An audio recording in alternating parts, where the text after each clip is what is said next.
Hello friends, welcome to motivational club house of Nehanjali. आज हम बात करने जा रहे हैं नरक चतुर्दशी के बारे में। तेरस के बाद आती है चतुर्दशी। हमने धनतेरस के बारे में बात की थी और अब है नरक चतुर्दशी। इसके बारे में मैं आपको बताऊंगी। कार्तिक कृष्ण चतुर्दशी का दिन एक नरक चतुर्दशी का पर्व माना गया है। इसी दिन नरक से मुक्ति पाने के लिए प्रातःकाल तेल लगाकर अपामार्ग पौधा के सहित जल से स्नान करना चाहिए। इस दिन शाम को यमराज के लिए दीपदान करना चाहिए। कहा जाता है इसी दिन भगवान श्री कृष्ण जी ने नरकासुर नामक दैत्य का संहार किया था। एक कथा है, प्राचीन समय में रंतिदेव नामक राजा थे। वो पहले जन्म में धर्मात्मा दानी थे। उसी पूर्वकृत कर्मों से इस जन्म में राजा ने अपार दानादि देकर सत्य कार्य किए। जब उसका अंत समय आया तब यमराज के दूत उन्हें लेने आए, जो बार बार राजा को लाल लाल आंखें निकाल कर कह रहे थे, राजन नरक में चलो, तुम्हें वहीं चलना पड़ेगा। इस पर राजा घबराया और नरक में चलने का कारण पूछा। तब यम के दूतों ने कहा, राजन आपने जो कुछ दान पुण्य किया है उसे तो अखिल विश्व जानता है, किंतु पाप तो केवल भगवान और यमराज ही जानते हैं। राजा बोला, उस पाप को मुझे भी बताओ जिससे उसका निवारण कर सकूं। यमदूत बोले, एक बार तेरे द्वार से भूख से व्याकुल एक ब्राह्मण लौट गया था, इससे तुझे नरक में जाना पड़ेगा। यह सुनकर राजा ने यमदूतों से विनती की कि मेरी मृत्यु के बाद संग ही मेरी आयु 1 वर्ष बढ़ा दी जाए। इस विषय को दूतों ने बिना सोच विचार किए ही स्वीकार कर लिया और राजा की आयु 1 वर्ष बढ़ा दी गई। यमदूत चले गए। राजा ने ऋषियों के पास जाकर इस पाप से मुक्ति का उपाय पूछा। ऋषियों ने बतलाया, हे राजन, तुम कार्तिक कृष्ण पक्ष चतुर्दशी का व्रत रखकर भगवान कृष्ण का पूजन करना, ब्राह्मण भोजन कराना तथा दान देकर सब अपराध सुनाकर क्षमा मांगना, तब तुम पाप मुक्त हो जाओगे।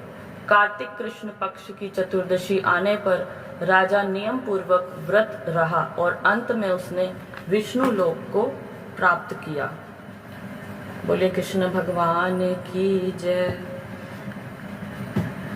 अब आगे इसकी एक और कथा है, इसके बारे में एक बार और सुनते हैं। यह चतुर्दशी जो है, इस दिन सौंदर्य रूप श्री कृष्ण जी की पूजा करनी चाहिए। इस दिन व्रत भी रखा जाता है और ऐसा करने से भगवान सुंदरता देते हैं। इसी दिन नरक चतुर्दशी का भी व्रत रखा जाता है।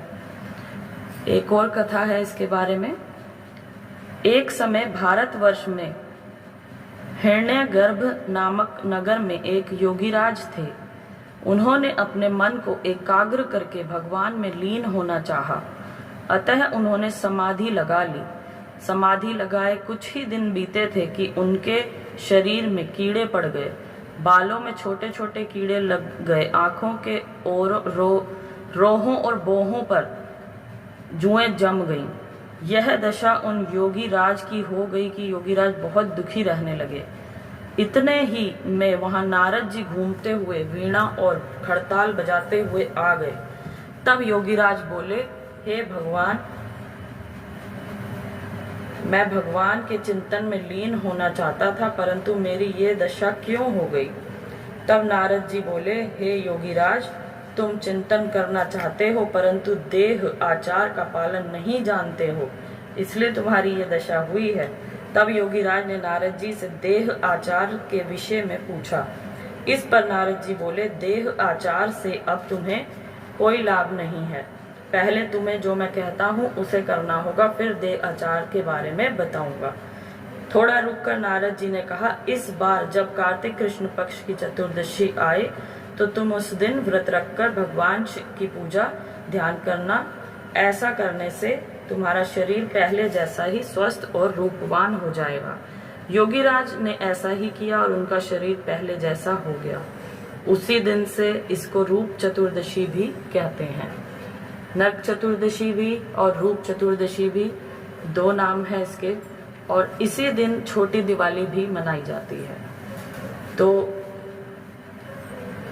14 के ही दिन छोटी दिवाली मनाई जाती है और इस दिन सुबह उठकर आटा, तेल, हल्दी से उबटन करें, फिर स्नान करें। भोजन करने से पहले इस प्रकार पूजा करें। एक थाली में चौमुखा दीपक और 13 छोटे दीपक रख लें, उनमें तेल और बत्ती डालकर जला लें और फिर रोली, खीर, गुड़, धूप, अबीर, गुलाल, फूल आदि से पूजा करें। शाम को पहले कारखाने की गद्दी की पूजा करें और फिर घर पर इसी भांति पूजा करें। पहले पुरुष फिर घर की स्त्रियां पूजा करें। पूजन के पश्चात सब दीपकों को अलग में रखकर घर में अलग अलग रखकर प्रत्येक स्थान पर रख दें। श्री गणेश लक्ष्मी की मूर्तियों के आगे चौक पूर कर धूप दीप कर दें। ये है छोटी दिवाली की कथा। तो बोलिए श्री कृष्ण भगवान की जय, बोल लक्ष्मी नारायण भगवान की जय, बोल लक्ष्मी गणेश महाराज की जय। इसके बाद आएगी बड़ी दिवाली, जो उसके अगला दिन होता है, तो उसकी कहानी हम बाद में पढ़ेंगे। उसके ऊपर क्या कहानी है, लक्ष्मी जी की भी कहानी है इस दिवाली के ऊपर। तो ये था नरक चतुर्दशी के बारे में मैंने आपको बताया बहुत ही शॉर्ट फॉर्म में। तो इसके बाद हम आपको बताएंगे दिवाली के बारे में।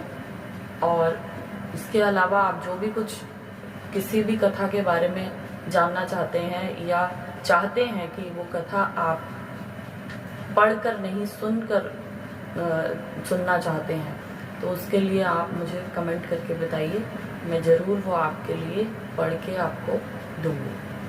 So thank you so much guys, keep watching and please share my channel as much as you can.